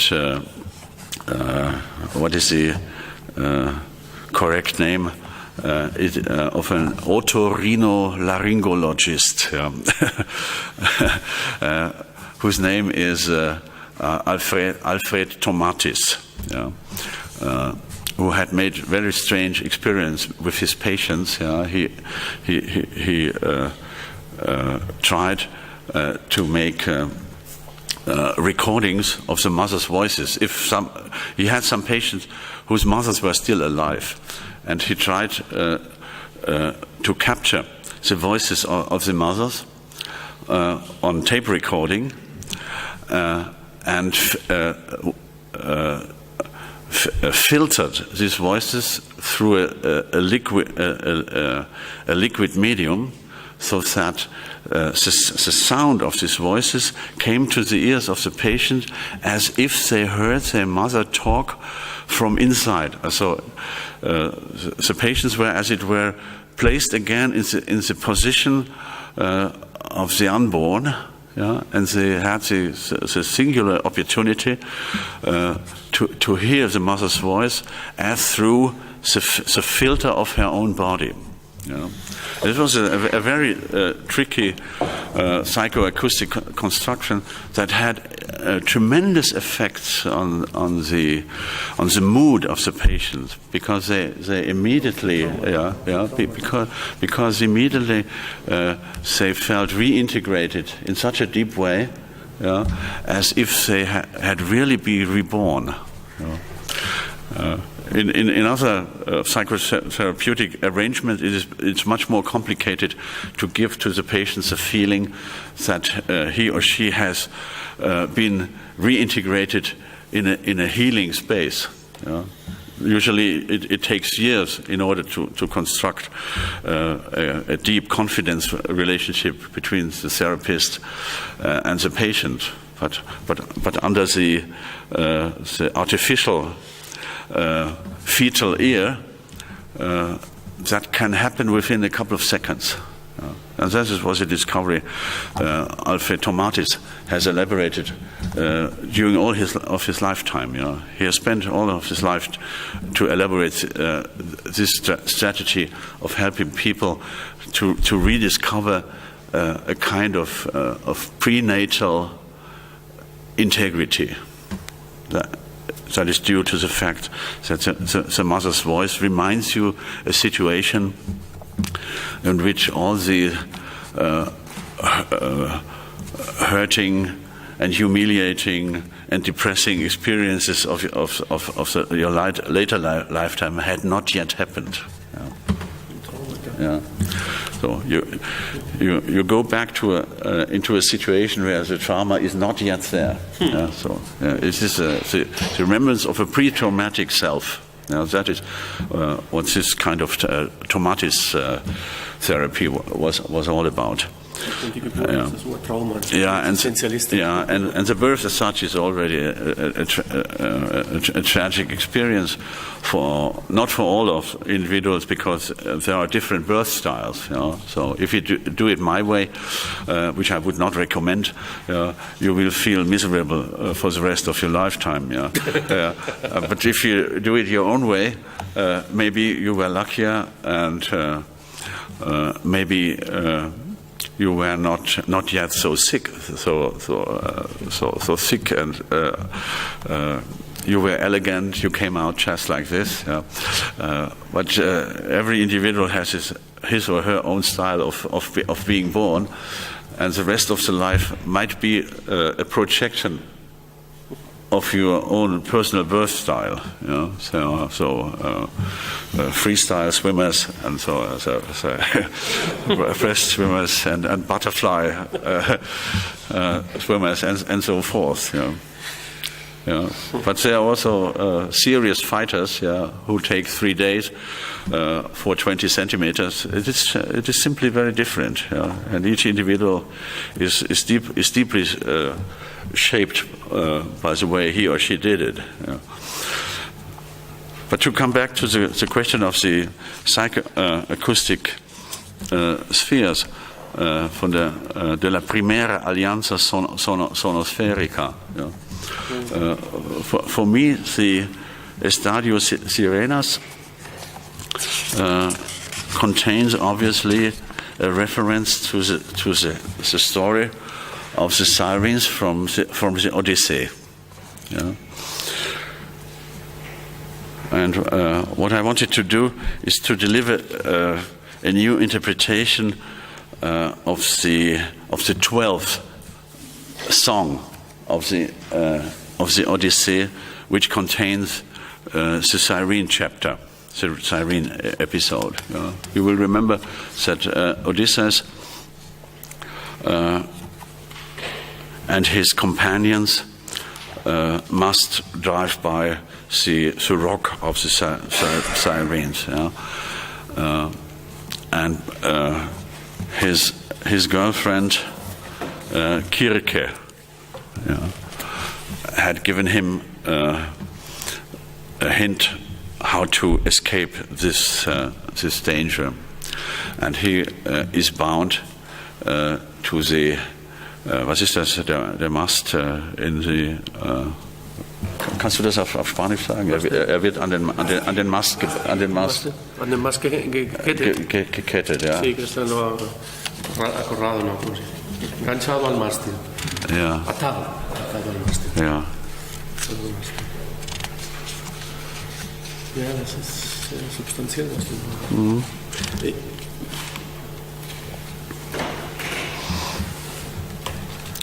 Vielleicht lesen wir das zusammen. Könntest du das auf Seite 435? 435, welche Stelle da unten? 435. Deutsch, Spanisch. Also. Auf Spanisch, ja. Wo denn? 435. Ja. Das ist gleich am Anfang. Das ist nicht so weit. Du bist viel zu weit. 35. Ja, du bist viel zu weit. Hier, ja, gleich. Ab wann? Hier. Okay, das ist das Zitat. Das Zitat, ja. Okay. Im La cita de la página 435. El canto 12 de la Odisea. Amigos, es preciso que todos, y no solo uno o dos, conozcáis. Amigos, es preciso que todos, y no solo uno o dos, conozcáis las predicciones que me ha hecho Circe, la divina entre las diosas. Así que os las voy a decir para que después de conocerlas perezcamos o consigamos escapar, evitando la muerte y el destino. Antes que nada me ordenó que evitáramos a las divinas sirenas y su florido prado. Ordenó que solo yo escuchara su voz, mas atadme con dolorosas ligaduras para que permanezca firme allí, junto al mástil. Que sujeten a éste las amarras, y si os suplico o doy órdenes de que me desatéis, apretadme todavía con más cuerdas.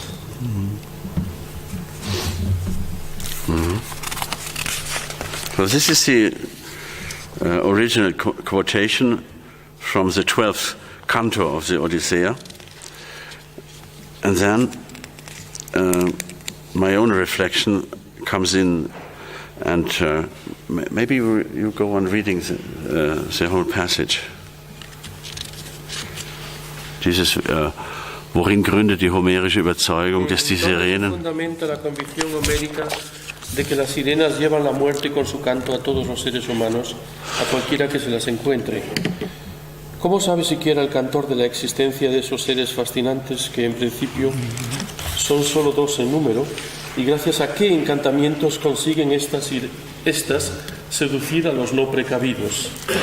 ¿Qué encantos mortíferos utilizan esas aves cantoras para poner fuera de sí a cualquiera que las oye?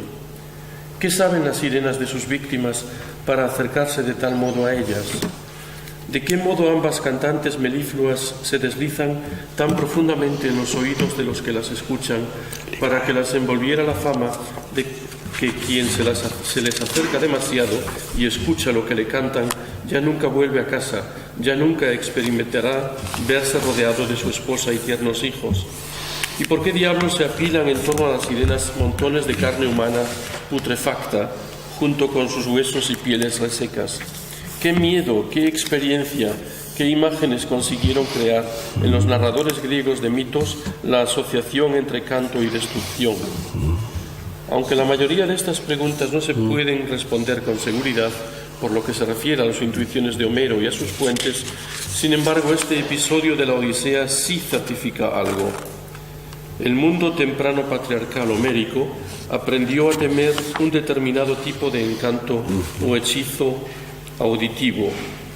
No todo lo que llega al oído de los marinos es percibido por ellos como una música que los consuela y recuerda su casa. Una vez que se han hecho numerosos los hombres que viajan mucho y oyen muchas cosas, hay que enfrentarse a una situación mundana en la que incluso los oídos han de estar preparados para engaños mortales und so weiter, etc. Und dann müssen wir hier auf 439, ja. Okay. Nach Adorno? Da, Nach Adorno, nee, wo der Lo seductor. Wo der Name Adorno okay, auch einmal auftaucht. Kurz davor, ja. Sobre la línea, estamos acabando ya, tranquilos. Sobre la línea 10 de la página 439. Lo seductor de la música de las sirenas, lo seductor de la música de las sirenas no responde en verdad a una sensualidad natural sirénica, como supuso equivocadamente Adorno. Yeah, here, let me make a short remark on that. Maybe you remember the famous Odyssey chapter in the book, in der Dialektik der Aufklärung. Ja. according to the interpretation Adorno delivers in this chapter, Odysseus is just the representation of the artist in the bourgeois society. He has to be attached to the der Mastbaum of the ship, and has to be bound. But he has a privilege, at least, to see and to hear what his fellow countrymen cannot hear. Yeah? So, and for him, what Odysseus hears is the utopical dimension of the promise of good luck and happiness, which is, according to Adorno, an impossibility in the bourgeois society. Yeah?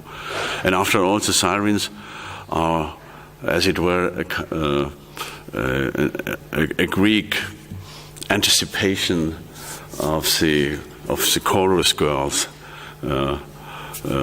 You would like to make love to. The reconciliation is not possible. Die Aufhebung ist nicht möglich. Yeah, and they incarnate the alienated love for him. Yeah? These are the kind of beautiful women you would prefer to have sex with them, but it's simply impossible. Yeah?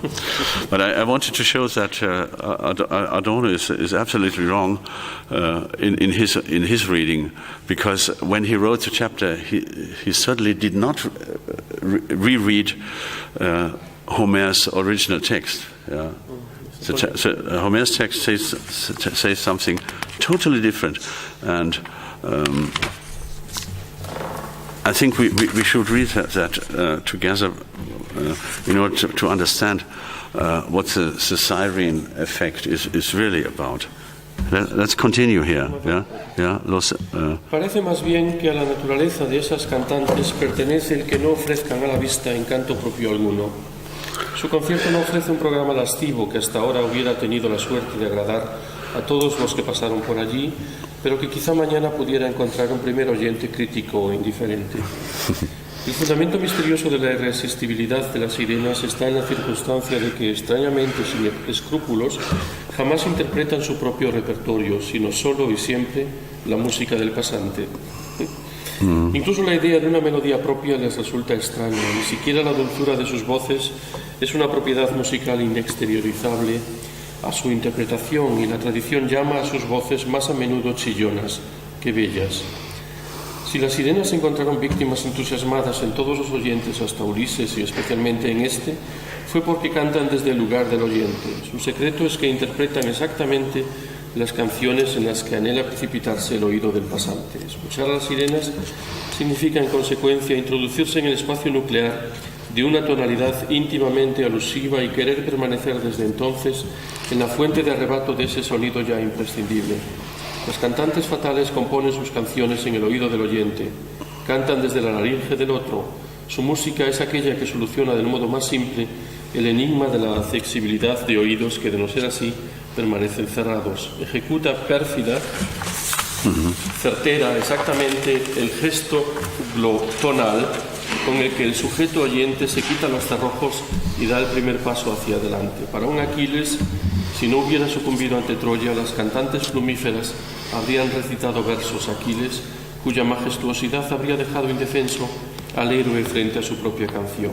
Para un Agamenón, si hubiera pasado por allí, habrían cantado naturalmente himnos a Agamenón sobre el agua, infamemente obsequiosos e insinuamente enaltecedores. ¿Y cómo no habría de adherirse ese héroe aventurado al canto que resonaba desde el montículo como si lo hiciera desde su propio interior? Es el arte de las sirenas hacer que el alma del sujeto bulla en sí misma.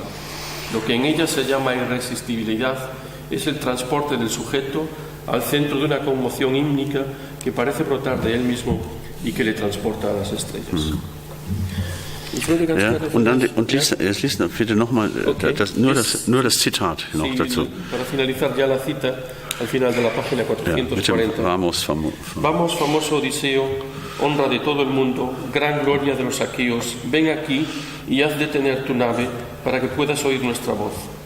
Que nadie ha pasado de largo con su negra nave sin escuchar la voz dulce de nuestras bocas, sino que ha regresado después de gozar con ella y saber más cosas. Pues sabemos todo cuanto los argivos y troyanos trajinaron en la vasta Troya por voluntad de los dioses. Sabemos cuánto sucede sobre la tierra fecunda. Ich würde ganz gerne, esto es un poco deseo mío, y quizás sería el final perfecto para esta primera sesión, die Verdichtung, wo du die 8 Kapitel ankündigst, Ist auf 97. la página 97, porque es un párrafo muy denso donde nombra todos los motivos centrales de los 8 capítulos. Permítanme que les lea esto para finalizar y como corolario de la primera sesión. In den 8 Kapiteln, so geht's los. En los 8 capítulos, 97, el párrafo medio, para que vean un poco el entrelazamiento entre argumentación y narración y la densidad discursiva y expresiva al mismo tiempo de los conceptos pensamiento, concepto de Sloterdijk. Y aquí se resumen los 8 capítulos. En los 8 capítulos de este primer volumen comenzaremos una travesía sosegada por los abovedamientos de intimidad consubjetiva. Aquí está la intersubjetividad, la consubjetividad. De eso hablaré yo pasado mañana también. En ella aparecerán por orden en el discurso los espacios de la cardialidad histérica y el campo interfacial, el contacto magnetopático en la hipnosis y la posición envolvente amniótica del feto, el desdoblamiento placental y las figuras culturales de la doble alma, la evocación psicoacústica del yo mismo y finalmente también los ensayos teológicos de asentamiento sobre una base íntimo-topológica de la relación entre Dios y el alma, la pericoresis que habíamos visto. Las observaciones que se hacen en todos estos extractos e inversiones del espacio interior común no solo tienen el carácter, sin embargo, de constructos metafóricos. Cuidado los que piensan que es metáfora y no es pensamiento. El interior del que se hablará aquí tiene otra estructura que la del aula de la memoria de la que habla San Agustín, dando pie para que uno se sorprenda del hecho de que en el espíritu humano pueda descubrirse una dimensión suficientemente grande para almacenar tanto las pequeñeces de la propia historia vital como el inmenso saber sobre Dios y el mundo que las generaciones anteriores han acumulado. La discusión teológica de la Trinidad como metáfora, en el mejor sentido de la palabra, de la historia especulativa de la humanidad. Tampoco se parece a aquella parte submarina del iceberg cuya cima gustan de llamar lo consciente humano las psicologías profundas. Para finalizar, los espacios íntimos de la microesferología, y que son también del macromundo, es un poco la respuesta a la de Aristóteles. Los espacios íntimos de la microesferología no son ni las auras majestuosas ni las guaridas cavernosas de la conciencia individual que, en trato consigo misma, se proporciona imágenes espaciales apropiadas para aclararse con su distensión entre lo más grande y lo más pequeño. Aquí solo uno, como se dice en alemán, solo uno le cabe arrodillarse ante la densidad especulativa y la belleza lingüística de lo que acabamos de leer. Hast du noch einen Wunsch? Ja, dieser Satz, den möchte ich gerne haben. Tiene todavía un deseo, pero es el último de verdad. Ja, dieser Leser kannst du das finden, diesen Satz? Jeder Es ist Leser. in der Nähe von dem Zitat, pass mal auf, Ja, 98. Quiere que les lea ahora si lo encuentro. Ja. 98, wie lautet das Zitat? Das Unbewusste, okay. Ah, sí, ja, okay. Jeder Leser. Wie setzt der Satz an? Nee, das ist okay, wie fängt der Satz an? Ja, jeder Leser. Cada lector, a ver si aparece, está sobre la 98-99. Ja. Cada lector, todo lector, ya está. 6 páginas antes de acabar la página 98 y les prometo que es lo último. Vamos a la pausa para antes de que hable el profesor Reguera. Todo lector, visual. Ja, ich hab's. Ja. Todo lector puede convencerse sin esfuerzo de que las dimensiones de la espacialidad interior que se despliegan en esta microesferología son de una estructura absolutamente diferente que las viviendas en serie de 3 habitaciones del aparato anímico freudiano. Creo que esto no necesita comentarios, ¿no? Ja. O sea, bueno, se comenta por sí mismo. Das kommentiert sich von selbst. Die Dreizimmerwohnung, ja. Oder die Einzimmerwohnung. Yeah. Quizás, You know, one of the most famous music bands in Germany is a band called Zweiraumwohnung. Yeah? Sí, en alemán se dicen viviendas de dos espacios. O de un apartamento de uno solo, ¿no? No, Zweiraumwohnung. Aber die Band heißt so. Ah, so, un momento, okay. Sí. Un grupo musical, perdón, que se llama así. Jetzt habe ich mal vergessen, was wollte ich noch sagen. Achso, ya. Dos pequeñas indicaciones para su trabajo personal. Sobre lo que ayer oímos de Sloterdijk, de su experiencia india, que entró con Adorno y salió con Heidegger, y de este problema del encapsulamiento, a ver si me sale, die Verkapselung. El encapsulamiento, ¿se dice así en español? El encapsulamiento de cápsula, ¿no? Encapsulamiento contemporáneo del hiperindividualismo. Dos indicaciones bellas que les permitirá profundizar este tema. Ich verweise jetzt auf unser Gespräch von 96. En el libro de conversaciones que tenemos, que fue del año 94, que apareció en el 96, que apareció por aquí en textos hace poco, conversaciones, no sé cómo esto. Bueno, es igual, el libro este que ya saben. No, das ist portuguesisch, es portugués. En español era, no sé, ensayo de intoxicación involuntaria. No, conversaciones con uno mismo, perdón. Intoxicación involuntaria era en francés y en portugués. Ahí mismo, que es un libro, Selbstversuch en alemán, es una sesión de 4 horas que nos pegamos en un domingo de 9 de la mañana a 2 de la tarde hablando, y que fue tan bonita que lo decidimos publicar. Ahí hay 2 capítulos que explican muy bien esto. Vean la narración sobre India, sobre Pune, sobre los sannyasis, que fue la experiencia por la que pasó él. Y la segunda indicación es, vean también aquí todo el motivo central con el que yo me acerqué al amigo y colega, era lo que en su momento se llamaba la sociedad del ego, la Ego-Gesellschaft, que se acentuó todavía más de los 90 a la actualidad. Y todos esos motivos, busquen los capítulos correspondientes, India y la crítica a la sociedad del ego. Y los tiene muy bien explicados de manera coloquial en las conversaciones con uno mismo entre los dos que aparecieron pretextos. Last remark. Jetzt Schluss. Last remark, ja. Noch eine, okay. Ja. Aber wirklich Schluss. Ja, dann ist wirklich Schluss. Okay. We should read that together, and I might make das Unbewusste. La cita de verdad que nos promete que sí que es la última, que está en la página 99. El inconsciente está tan convencido de la redondez armónica del círculo como el geómetra más perito. Si se da vía libre a las ensoñaciones de la intimidad, la mano, soñando, dibujaría el círculo originario. Parece, pues, que el mismo inconsciente conociera una esfera parmenidea como símbolo suyo del ser. Esa esfera no posee las bellezas racionales del volumen geométrico, pero sí las grandes seguridades de un vientre materno. Bueno, creo que. I think this sentence contains very well the essence of the first volume. And my last remark is, I see that the Spanish version commits. I talk into the microphone. There is an ongoing error in the Spanish version that the characters of the quotations are smaller than the characters of the original text. And that is something I had been avoiding for all my lifetime. I never quote texts from other authors in smaller characters. It is against the ethics of quotation. Yeah.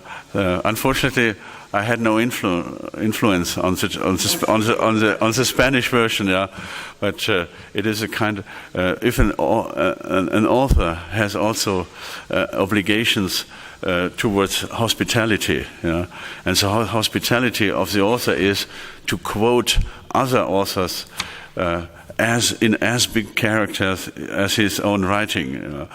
And I'm very unhappy to discover that in the English version, in the Spanish version, our guests, yeah, and they are really delightful guests, yeah, and important people having to say very beautiful things, that they all appear in smaller characters. I do apologize for that. Okay, thank you. Okay.